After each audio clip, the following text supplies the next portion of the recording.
Earlier today, I visited Fort McMurray with Premier Notley and Indigenous leaders. It was the first time I'd visited since the wildfires passed through the city. It was a very powerful experience.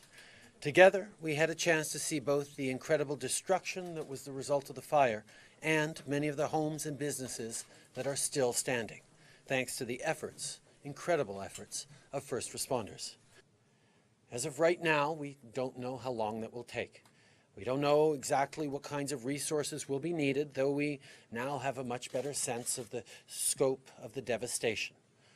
The fire destroyed approximately 2,400 structures and damaged over 500 more.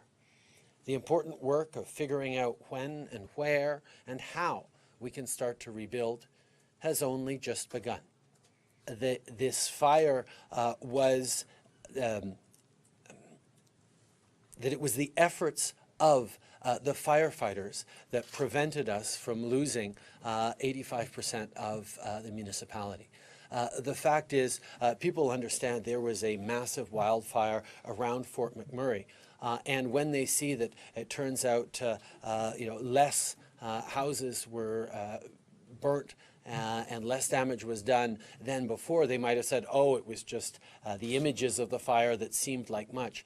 I have spoken with the first responders, the firefighters, who detailed just how many interventions were made at various points, strategic moments, that ended up saving neighborhoods and indeed large portions of the community. And that's the story that Canadians don't yet understand.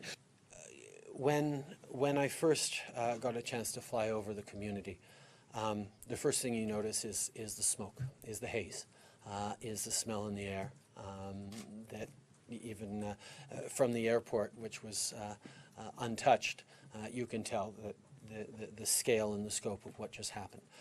And then as you fly over initially, you notice the blackened forest that surrounds Fort McMurray. Every section of the boreal forest around it is scarred with black stripes or entire swaths of burned out trees and hillsides.